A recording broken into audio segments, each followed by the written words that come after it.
Hey everyone, I wanted to point anyone who's interested in stuff to a few more interviews that I've listened to in the past few days. There's been some really interesting evidence and published research coming out about the actual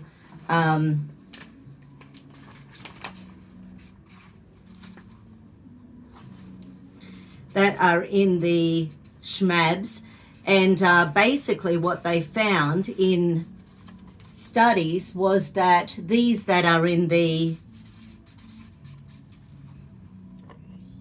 as well as embedded into the of the other ones, basically those alone are creating a heck of a lot of the damage that we're seeing around the world at the moment. So what they found is that little guy is competing for the ACE receptors. So this is why it's affecting people's capillaries, people's hearts, people's brains. So Dr. Peter McCullough, he has just been out speaking to everyone. I'm sure if you Google him, he's an American doctor who he's sat on dozens of boards where he's involved in safety and efficacy of the manufacturing and release of medications. And his clients in his clinic back in December, January, he was absolutely recommending anyone who was 50 and over with comorbidities and lots of risk for death, he was absolutely recommending that they get the SHMAB.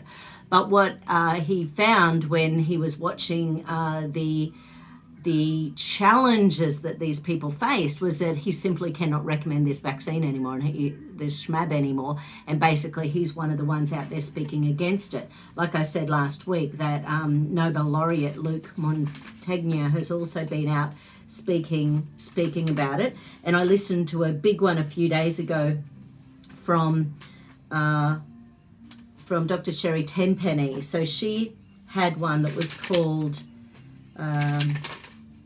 actually, there was an amazing interview last week with Dr. Peter McCullough and Dr. Jim Meehan that was on High Wire, so Del Bigtree, the High Wire, and they were talking about the fact that now they have found, when you actually look at the numbers, and this is sort of interesting. I'll try to do a quick thing of this in case you haven't seen this. So, of course, this is the sort of thing that we're being told here in Australia, that one, for example, is effective at that rate. But what they're not telling us, so when they actually got to the point where you had your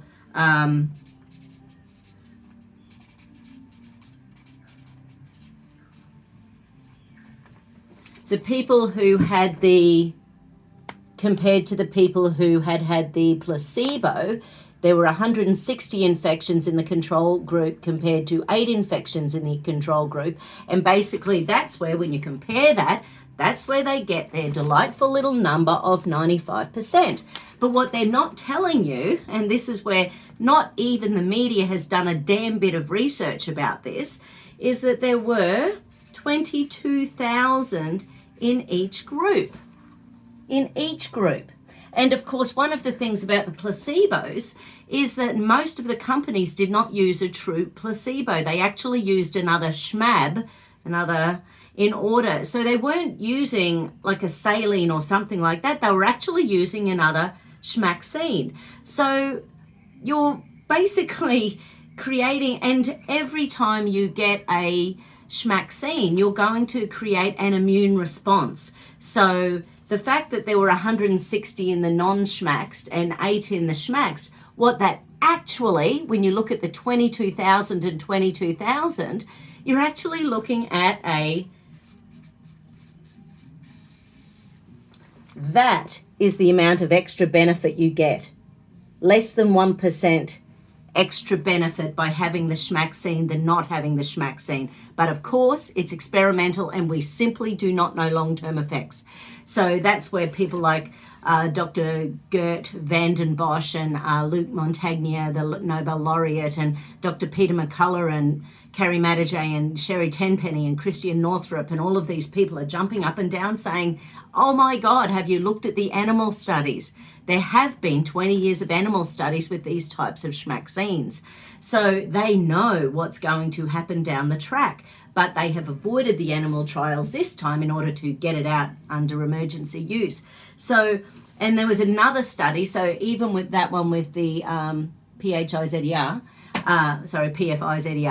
but there was also a study that came out, I think it's the Sage Institute in the UK, and they looked at the 4 major schmaxines, and basically what they found was that overall, when you actually do those numbers with all of the major 4 vaccines, the benefit overall was potentially up to 1.4% benefit, not 95% or 70% or 60%, but an extra 1.4% effectiveness in lowering the symptoms, because none of the studies had to prevent, stop transmission, stop hospitalizations, or stop death. All they had to do was lower 1 out of 15 of the major symptoms.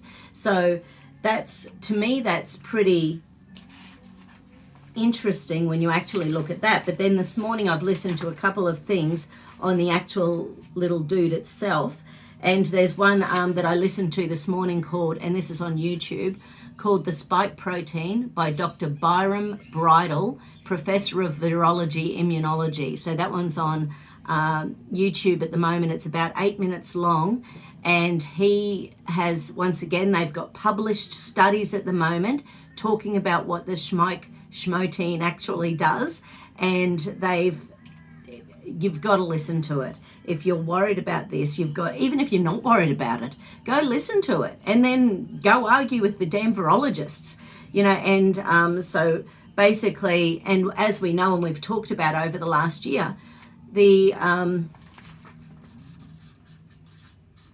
these guys actually changed the definition of herd immunity halfway through last year. So herd immunity has always, in the history of humanity, but I suppose we're getting less human these days, in the history of humanity, the herd immunity has always been from breastfeeding. So you get your protection from your T cells, your antibodies, your toll-like receptors, your bone marrow. You get all of this immunity that you pass down through your breast milk to your children. And you actually also, at the process of being born down through the birth canal, actually adds to the child's microbiome and adds to their ability to live on this planet, because this planet is where we live. We're not supposed to be allergic to our foods. We're not supposed to be allergic to our water supply or our air supply. We're not supposed to have asthma by walking down the street. We're not supposed to get anaphylaxis from eating a jolly grape or a peanut. This isn't normal.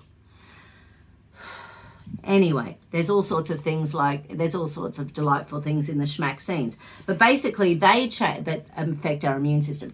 But basically, they changed the definition nearly a year ago now, so that it removes innate immunity. It now only includes schmaxinated immunity, which is such a load of bunkum.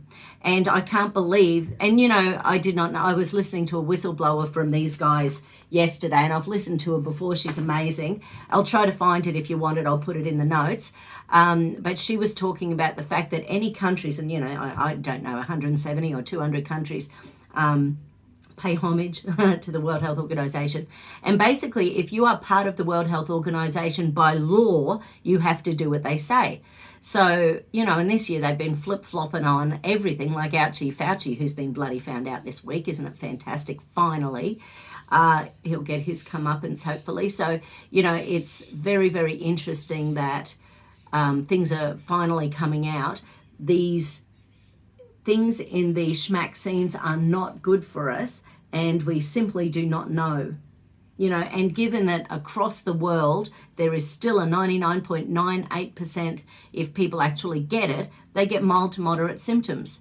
The Indonesians found early on in the piece, and have published papers on this, and others have as well, that if your vitamin D levels are lower than 30, you're going to be one of the severe people. So get your vitamin D levels up to that 80 to 100. I know I keep saying this, but I've got to say it again. Get your vitamin D up to 80 to 100 nanomoles in your blood. Have 25 milligrams of zinc every day at least. 3 grams of vitamin C in the morning if your body can cope with it.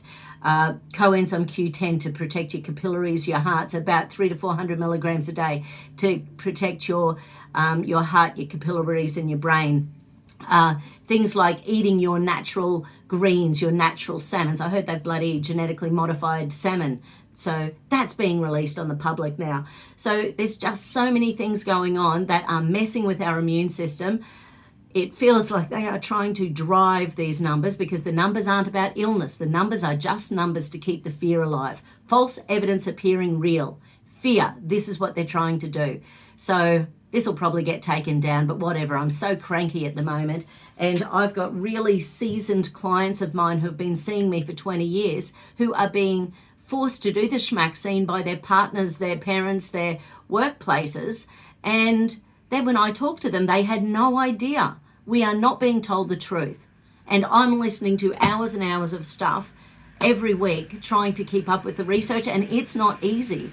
So go listen to a couple of things, and as always, do your own research. Don't trust the people who are saying it's safe and effective, because it absolutely is not. Okay, see you later. Bye.